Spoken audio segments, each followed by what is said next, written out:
So you've been wanting to give up on YouTube because you're not getting any views. And I do want to say that YouTube is not an instant gratification platform. So you shouldn't expect to be getting views right away. But it is possible if you're a smaller YouTuber. We just got to get it together. Okay. So I'm here to share with you some tips and tricks that I've utilized as a smaller YouTuber to get more views on my videos. So let's just get into it.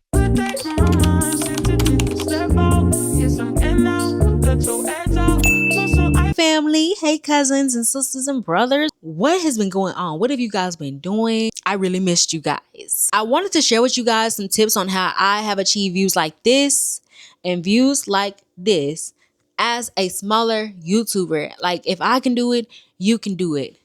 You guys see these videos. I didn't try too hard. I didn't do too much, but I was able to achieve those high views. And these views even came before I even hit 1,000 subscribers. If you want the tea, stick around because I'm about to give it to you. YouTube really ranks our videos. Now, your views are ranked on several different things. They're ranked based on your external traffic. They are ranked based on your suggested videos. And they also rank your videos or your views based on how many people are actually searching for your content and how many people watched it from just a simple search. This is important because you need to make sure that your videos are valuable, because if they're not valuable, for one, the algorithm isn't going to know what your video is about. But second, or I shouldn't say like that, if they're not valuable without a title that, is telling the algorithm what the content is about, people aren't going to be able to search for it.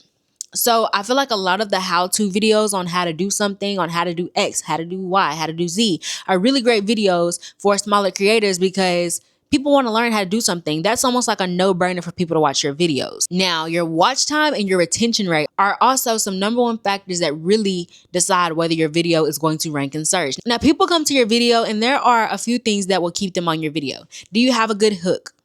Does your background look clean?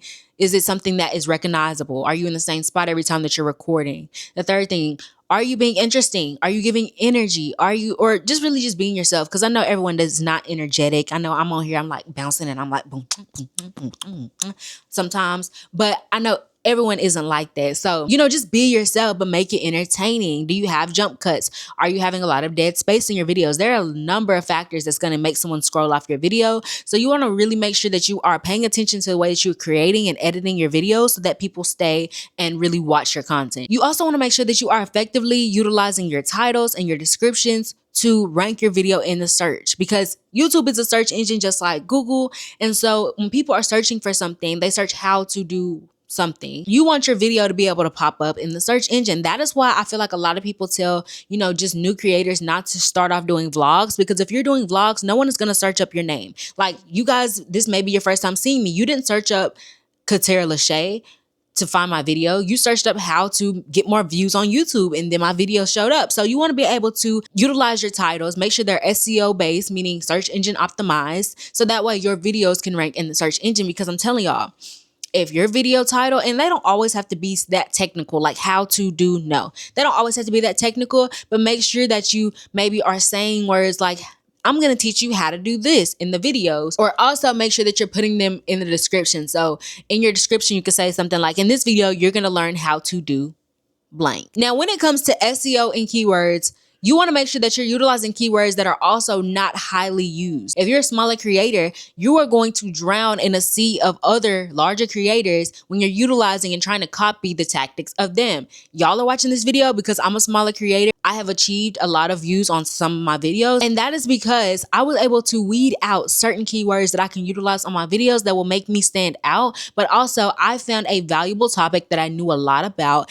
and decided to make videos on them. So y'all, don't make it too hard. Just focus on what value you can give to your audience, and then research your keywords based on that. But you want to use low competition keywords, and a way that you can do this is you can go into your YouTube studio and type in like your niche, or type in a video idea, and it will show the keywords in there. And maybe I should do like a little screen recording on the side here so you guys can see, but search up those keywords and it will show you like medium ranked, low ranked. You want to utilize those low ranked keywords and put them in a Google Doc, or put them in the Notes app, put them in Notion, wherever you want to stay organized with these keywords, so that way you can just reuse them. You don't have to go and search for these keywords every single time that you make a video. Now, you also can find good keywords by using TubeBuddy or vidIQ. These are also great platforms to utilize as well, because I use TubeBuddy. No, actually, So I have used TubeBuddy before, but I currently use vidIQ to help me figure out what keywords I need to use in my video. Is my title a good title? Is it going to rank in search? Because they kind of give you like numbers based on this. So that way you're able to, essentially grow your channel. And then once again, make sure you're putting these keywords in the title. Make sure you're putting these keywords in the hashtags in your description, because you can use hashtags. They also help your videos rank. And then also make sure that your keywords are within the first 3 lines of your description. In today's video, I am teaching you guys how to do blank, blank, and blank. So the next one, I feel like this gets a lot of people. Your thumbnails and titles matter. Aside from your title being SEO based, make sure it's something that people actually want to click on. So I'm not saying be clickbaity, but I'm saying make sure that it's something that either speaks to a pain point of your target audience, or it's a little spin on something. It's fun, or it's something that people want to accomplish. But these thumbnails, y'all, we got to get with the thumbnails. I'm really not that good at thumbnails, so I'm not even gonna lie to you guys. I'm still learning about thumbnails, but I want you guys to stand out. I know there's so many tutorials out of people doing those cute little 3 to 4 picture thumbnails with the weekly vlogs. I feel like everyone does that, so it's hard for you to also stand out with those as well. So figure out your way of creating hashtags. Be unique with it, because you want to be able to stand out. Figure out what fonts you want to use. Figure out what fonts stand out. You can do simple Google searches to figure these things out, you guys. Like, you can also study other creators' thumbnails and see like, okay, this text brought my eye to this thumbnail, so let me see if I can find something similar, or maybe find a font that also stands out just like this font does on their thumbnail. So that way people are actually clicking on your video, because if you don't get people to click on your video, then it really defeats the purpose in general. And so make sure you have a clear picture. So what I do is, after my videos, I take a picture and I'm like, and I utilize those still images for my thumbnails, and then I put some nice text around it, and I'm good to go. But also, guys, I also realized that if your video doesn't do good at first, you can also change your thumbnails like throughout the year, or you can change it every so often. So that way you can see like, okay, well, maybe this thumbnail wasn't gaining a lot of traction for this video, but maybe if I changed it to this thumbnail, I would get more views. And so you can just try out different thumbnails. You also can do A and B testing in the back end on like your desktop or on your laptop in the studio, so that YouTube will automatically test 2 different thumbnails for you, and then it would choose the best one based off of how many people clicked on that thumbnail. But going back to titles, y'all, and I know I'm flipping back and forth. I'm just kind of going off the top of my head. But best titles tend to be the ones that say things like, how I got 10,000 views in 24 hours. You're doing SEO wrong. Here's how to fix it. Or the best YouTube strategy for small creators. Those are title ideas that I could utilize for this video right here. But you guys kind of see how if you were to read that title, you'd be like, oh, the best video titles. Well, let me just go and see what this is about. And then you'll soon realize how much titles really have an impact on the views on your videos. So going back into what I was saying earlier on the audience retention, when you are wanting someone to really watch your video, you want to kind of stay within this structure. If you're a smaller creator, you want to have a hook at the beginning. So you guys remember how at the beginning of this video, I said, so you decided you want to quit YouTube. Like, you might be like, yeah, girl, I decided I want to quit YouTube.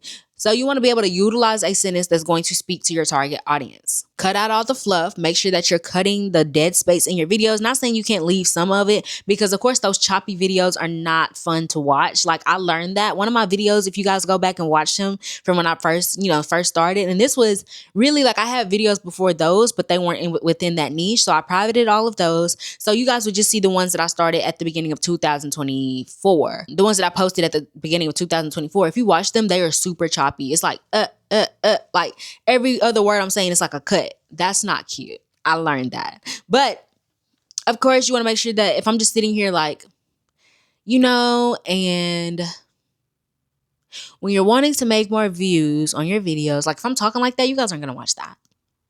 Just be 100. You're not going to watch that. So make sure that you're cutting out the dead space, cutting out the long intros. Your intro should really be 6 seconds or less.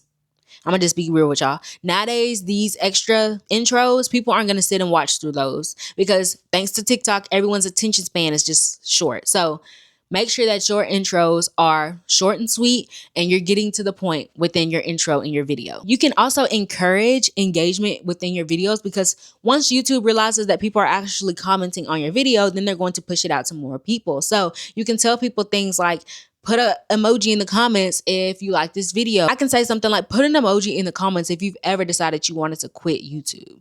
And so you guys will put an emoji in the comments. Some people will, some people won't, but it will encourage engagement. And also you can ask questions throughout your videos. So for instance, I would say something like, have you ever posted a video and you're still stuck at less than 100 views after even a month? You can also pin a call to action to your comment section. And I have to get better at this. Like I said, I'm still learning like you guys. But you also can use community posts and shorts to boost engagement. So all of these things are things that you can utilize to grow your channel and increase views on your videos. But let me know, guys. Have you really ever thought about quitting YouTube because you weren't getting any views? I understand, I've been there, but honestly, this is your sign to keep pushing. This is your sign to keep going. Don't give up, because I got you. If you're a smaller creator, put your YouTube down in the comments, y'all. Let's support one another. Go ahead and subscribe to my channel, you guys. Like this video and share it with another fellow YouTuber. This is our year to get on the YouTube and not give up. I've been trying to be a YouTuber since I was 10 years old, or 10 or 11. So this is my year, and it's your year too. So I love y'all, and I will see you guys in the next video. Bye, y'all.